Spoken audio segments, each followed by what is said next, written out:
Hello, everyone. We are wrapping up our Unit 2 review with a discussion of the judicial branch. And no better place to talk about the judicial branch than right here in the chambers of the United States Supreme Court. Would have been one of our stops on our spring break trip to DC, but alas, we couldn't do that. So here is our next best thing. The judicial branch is mentioned third in the Constitution, and that's the order that we're following. So we talked about the legislative branch, which is addressed in Article 1. We talked about the executive, which is addressed in Article 2. And then here we are in the judicial. It's the smallest article, least amount of detail in the Constitution. So a lot of the gaps will be filled in by Congress throughout our country's history. So we'll look at the structure of the court system. Will also look at powers and responsibilities. We'll also view the selection and appointment process of judges, and then, of course, its interactions with the other branches. We'll get into more specifics about cases and the court's impact on defining individual rights and liberties in Unit 3. So the Unit 2 review of the judicial branch will give us a good background as we review Unit 3 and the way that courts have interpreted and applied rights and liberties over time.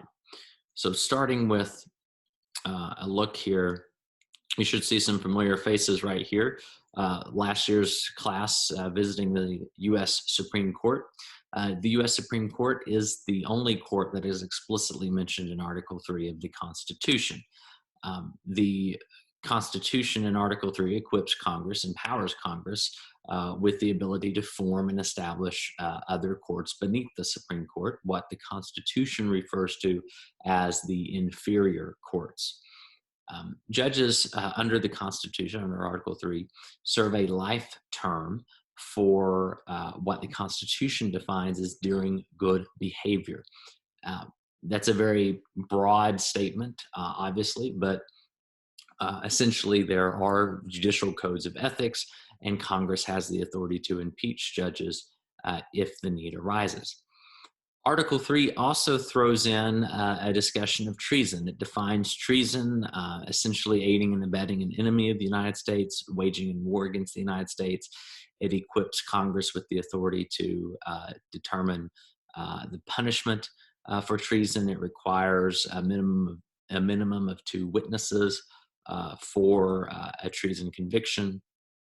And then jury trial is also mentioned in Article 3 because if you know anything about the colonial history of the United States, this was something that the framers took very seriously. As we know, jury trial will be reaffirmed in Amendment 6 of the Bill of Rights. But remember, when the Constitution was being written, they didn't necessarily plan on a Bill of Rights. So jury trial was embedded into Article 3 of the Constitution. Federalist number 78 kind of articulates the powers and limits of the judicial branch. It, in fact, is how a lot of legal scholars came to understand in the early history of the United States the scope of judicial power. It was written by Alexander Hamilton, and the key thrust of Federalist number 78 was establishing this principle that will become known as judicial review and will later be affirmed by the Supreme Court itself. Essentially, Hamilton argues in Federalist 78 that the Supreme Court does not have the Supreme Court does not have the ability necessarily to override or exert more power than the other 2 branches of government. Rather, the Supreme Court assesses the constitutionality of the acts of the other branches. So the court, and there's a lot of paradoxical arguments happening in Federalist 78, but remember our discussion in class. It's like a doctor assessing a patient, right? If a patient arrives and they're dead, the doctor says, this patient is dead. The doctor was not responsible for killing the patient. The doctor at that point can't revive the patient. So Hamilton saw the court as serving the same function. right? One of the concerns of the Anti-Federalists is that because the judiciary was independent, because it wasn't elected, because of the life tenure, that it was open to wielding undue influence. To allay those concerns, Hamilton argues actually this permanency of the judges insulates them from politics. They're not going to try to appeal to popular whims and political whims.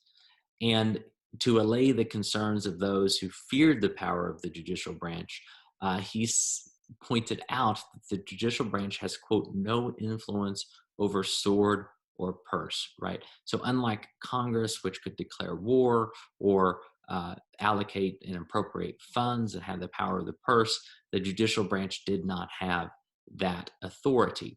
So at the same time, while we have Madison writing about checks and balances and separation of powers, and the relatively equal powers of the branches, Hamilton is presenting this argument that's saying the power that is given to the life tenure of judges is offset by the relatively limited scope of that power. So that brings us to the structure of the judicial branch in the United States. And oftentimes we erroneously think that the only judges that the president's responsible for appointing are judges who serve on the Supreme Court, or Supreme Court justices. That's not the case. And this is one of the ways that presidents leave a long and lasting legacy, is by appointing judges at various levels of the judicial system. And the lowest level of the federal judicial system is the U.S. district courts. So U.S. district courts are trial courts. Again, they are created by Congress. They determine matters of facts. So they actually have trials. They discuss evidence. They can call witnesses.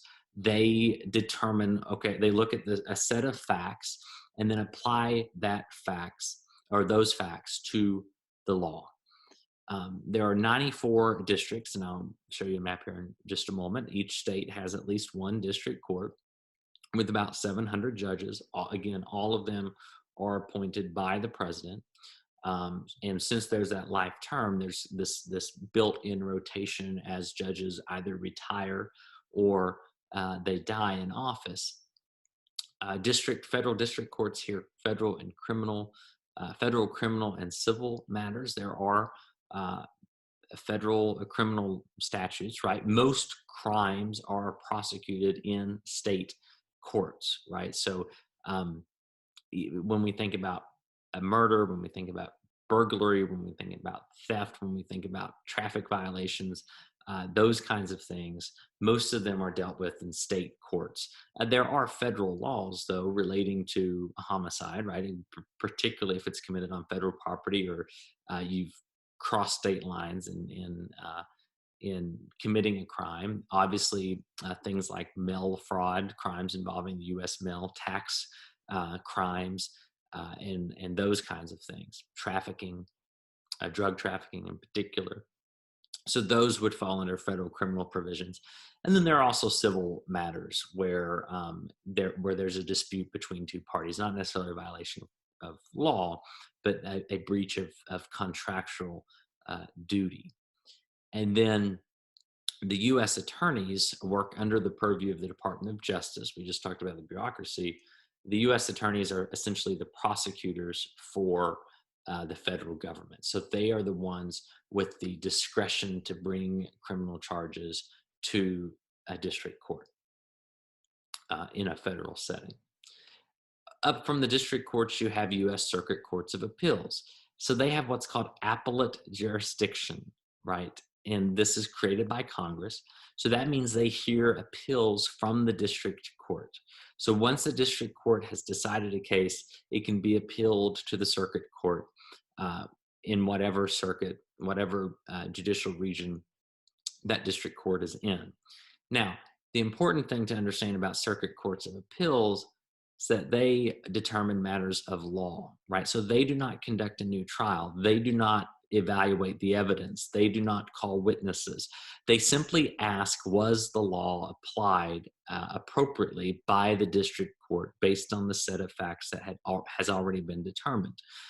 So many erroneously think, when we talk about appeals, many erroneously think that if you are unhappy with a lower level court decision, that you can just boom immediately appeal it because you disagree with the outcome, you disagree with the verdict. That's not necessarily the case. You have to have grounds for appeal. There has to be some misapplication of the law in some way.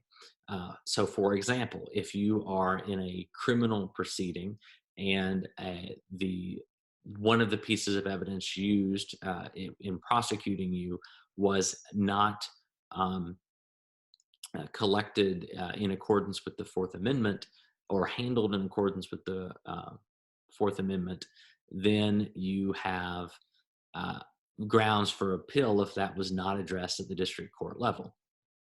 And what would happen most likely in that situation is the circuit court, instead of saying, okay, you were found guilty at the district level, so you're not guilty, they would send it back to the district level and call for a new trial with that evidence excluded.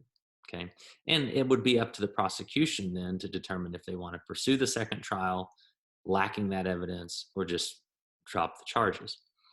There are 11 regional courts plus 2 in the DC area. One is for the District of Columbia proper, and then one is for what's called the Federal Circuit. So they typically, and we talked about this with the bureaucracy, they typically hear cases involving complex policy matters relating to the bureaucracy. Patent law is a frequent topic of concern as well at the Federal Circuit. And there are about 200 judges serving on the Circuit Court of Appeals. In a district court setting, one judge will preside over a case. In a circuit court setting, three judges will preside.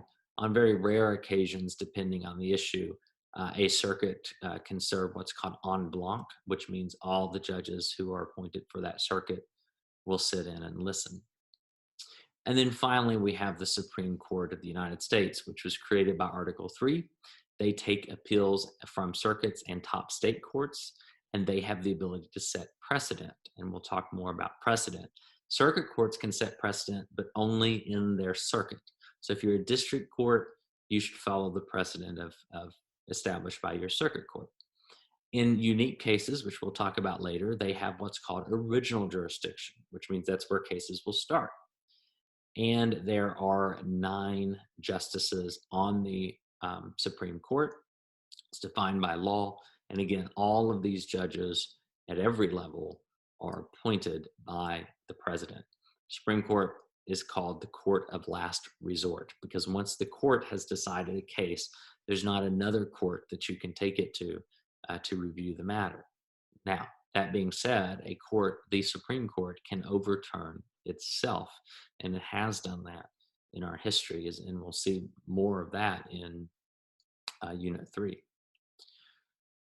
So here's a map of these judicial districts and regions. Again, you can see the gray lines within the states. These are the district lines. So Kentucky has 2 district courts. We have the Eastern Division, the Western Division. Kentucky is in the 6th Circuit, and you see the DC and the Federal Circuit listed there. So the concept of judicial review, then I referred to it briefly when we talked about Federalist 78, but the Supreme Court essentially defined its own power in the landmark decision of Marbury versus Madison, relying in part on Hamilton's analysis in Federalist 78. 1803, the Supreme Court determined as part of the Marbury decision which dealt with issuing of certificates of nomination after the election of 1800. But the crux of Marbury versus Madison is that the court determined that essentially it has the authority of judicial review. It has the authority to determine whether or not acts by the executive branch or by Congress are indeed constitutional. Okay? Judges approach this responsibility in different ways. So think of the Constitution as a filter, and an action by another branch of government is sifted through that filter, and it's the court's responsibility to see how much of it passes through. A strict constructionist judge traditionally is one that would read the Constitution very literally. Essentially, if the Constitution doesn't give you the authority to do it, then you don't have the authority to do it. A loose constructionist, on the flip side of that, would view the Constitution with a little bit more flexibility and in a little bit more of a historic context, right? So, especially think about when we talked about the necessary and proper clause in our review of the legislative branch, where a strict constructionist would probably say, well, that means whatever is necessary and proper to carrying out duties that have already been enumerated in the Constitution, whereas a loose constructionist would take a more broad view of that. The court, though, especially in the modern era, is often guided by precedent. And that means what came before. Precedent literally means to follow before, right? So, what decisions were made in the past that can inform our decisions today? So, whenever there are similar constitutional questions facing the court, the traditional avenue of action is something called stare decisis, which literally means to stand on the decision or to stand by the decision. So that means that the court will reference and say, well, look, when we had a similar case with a similar constitutional question, this is how we ruled. So we're going to rule the same in this instance. Now, another concept to keep in mind, especially when we think about these layers of the court, is binding precedent. If you are a district or a circuit court, you are bound by the precedent established by the court above you. Now, that does not mean that you can arrive at different interpretations of that precedent. And that's what happens when we have different circuits coming to different conclusions about similar sets of constitutional questions. Oftentimes, when there is a dispute between or among circuit courts on a particular constitutional question, that will be an invitation for the Supreme Court to take up the matter to resolve that dispute.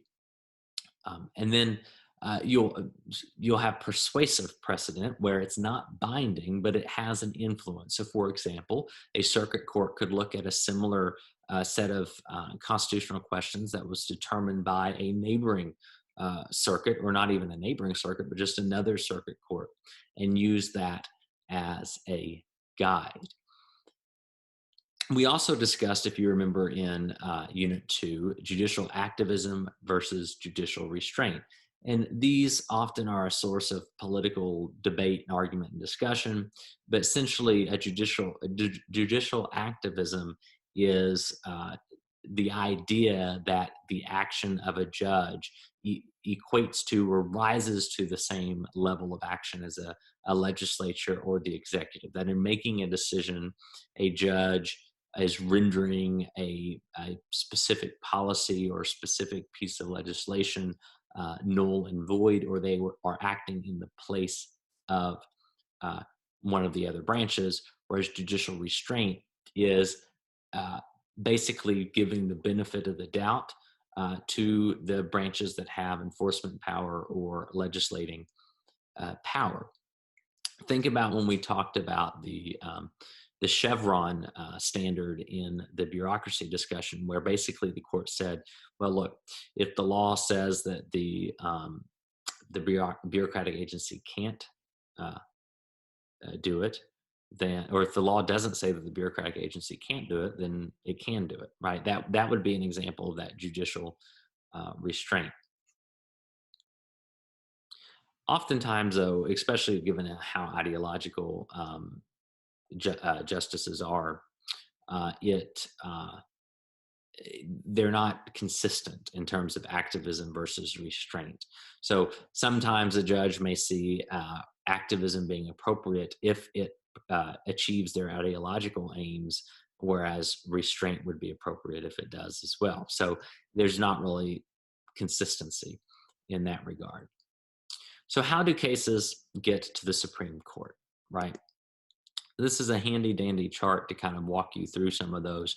About 5% of cases that make, and again, the Supreme Court only hears about 80 to 100 cases, very small number compared to the number of cases that are actually filed.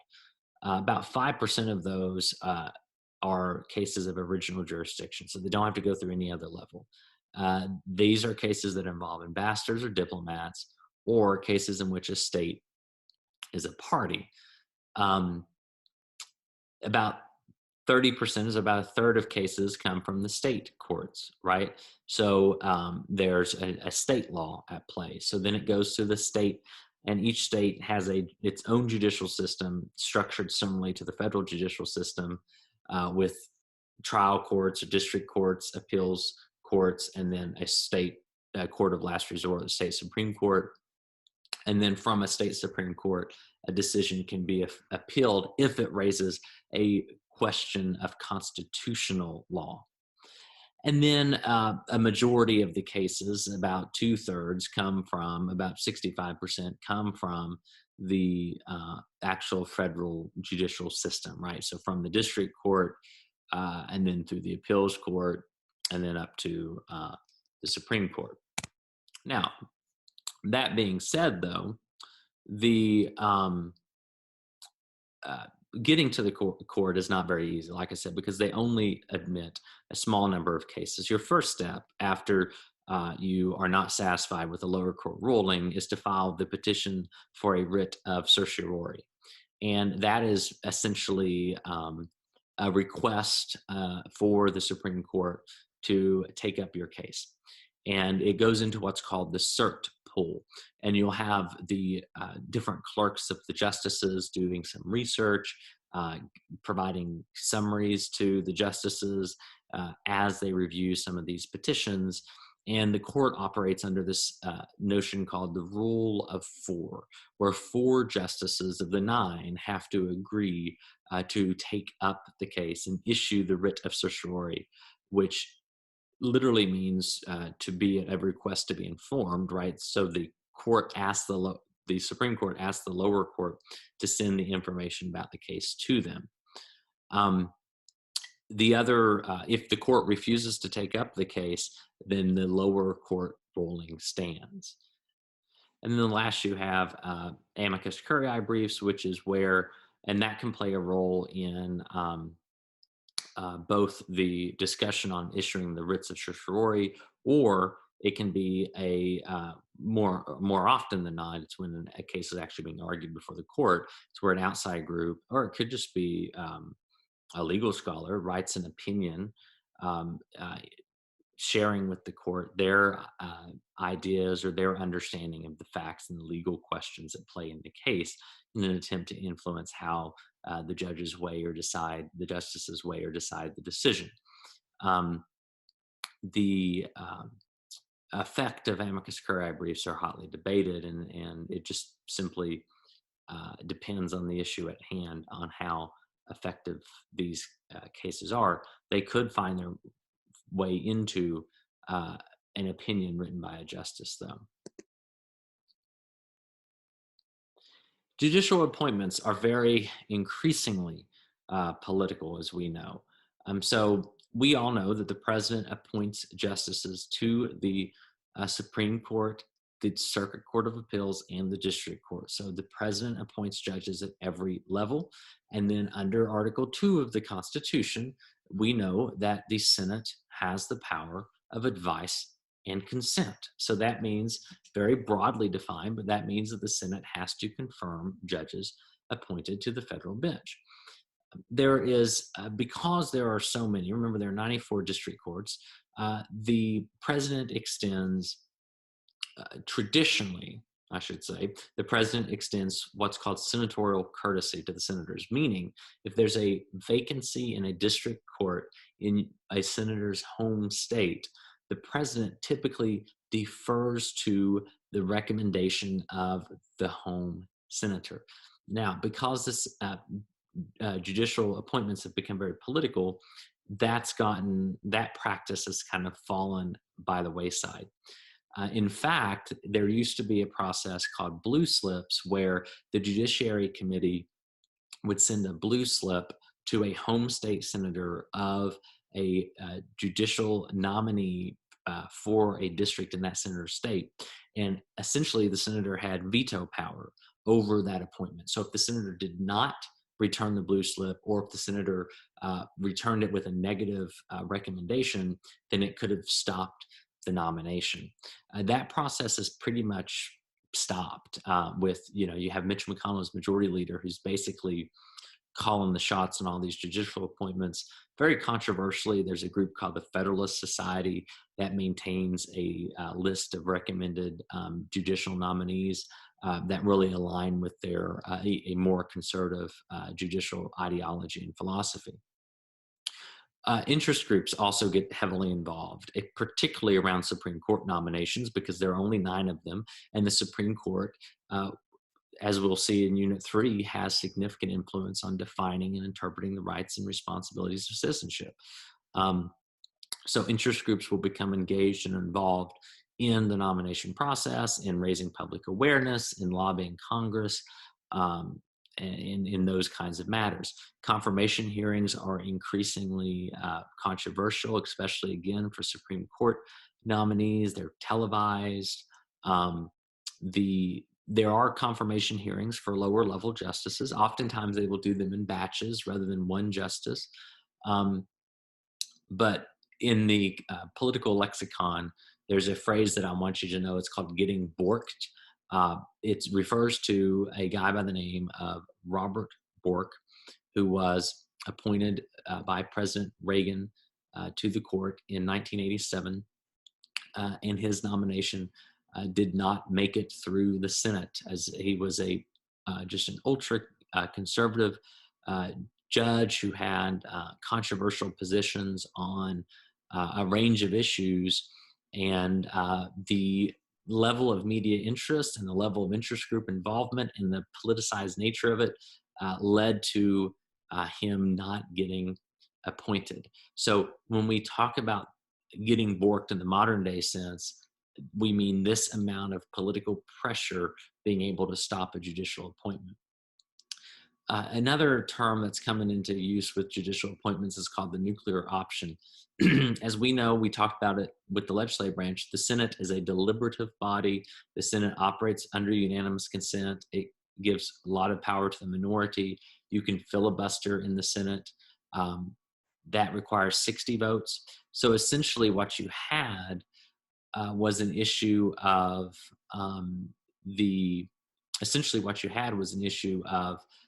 the ability of 41 senators, right, to block a judicial nominee. And the goal of this was to encourage consensus, right, especially since it was a life appointment. But the nuclear option does away with the filibuster for judicial nominees, essentially allowing a judicial nominee to get pushed through with just a majority of the votes. And then finally, we need to discuss the example of Merrick Garland.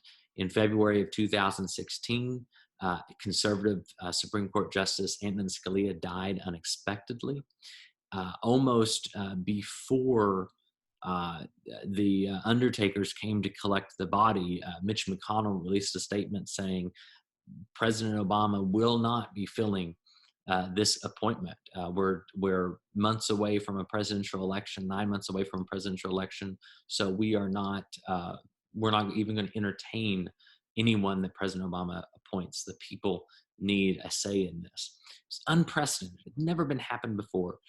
Never had happened before, of holding open a Supreme Court seat for that length of time. And it was a Mitch McConnell move, right? It was no hearings were conducted, nothing until the presidential election, and it ended up being a gamble that paid off for McConnell because Trump was elected president and was able to appoint a conservative to that seat, Neil Gorsuch. The controversy, though, is nothing in the Constitution dictates a timeline for the Senate. Nothing says what exactly advice and consent means or is, but that is also an example of why many Republicans in 2016 overlooked a lot of the issues of the Trump candidacy because there was a Supreme Court seat at stake, right? And allowing a Democratic president to fill a seat formerly held by a conservative would tilt the court uh, toward a more liberal bend. So, what kind of checks exist on judicial power? The executive branch can check and balance the power of the judiciary through what we just talked about earlier. The Justice Department oversees federal law enforcement, they oversee the U.S. attorneys. So, that prosecutorial discretion, the U.S. attorneys determine what criminal cases come before the federal courts and how those laws are carried out. Biggest one, though, of course, is appointing justices and judges. So the president, that is a way that the president can shape, uh, can leave his legacy for many years because these are life appointments. And then enforcement of rulings, right? So the constitutional responsibility of the executive is to enforce the laws. So the judicial branch relies on the executive to enforce their laws. President Eisenhower did it with Brown versus Board of Education, right? When he sent the National Guard to Little Rock to make sure that the Little Rock Central High was integrated. President Jackson refused to do it, right? When the Supreme Court said you can't kick Native Americans off their land. And he said, the Supreme Court's made their decision, let them enforce it. It's not their responsibility. On the legislative side, obviously, they have the power of the purse, right? So when it comes to implementing Supreme Court decisions, a lot of decisions may require funding, right? The Congress sets the structure and defines the jurisdiction of the court system. Congress can engage in oversight and accountability. It does that also through the confirmation process on the Senate side. So the Senate can confirm or deny judges to the federal courts. And then, of course, they have the power of impeachment. So impeachment is not just limited to the president. It's structured similarly where the House brings the charges and then the Senate conducts the trials. But federal judges can be impeached. And then you have constitutional amendments. Because if the courts have the power of judicial review, that means they determine whether or not something is constitutional or not. And if it's added to the Constitution, then the court has to say it's constitutional.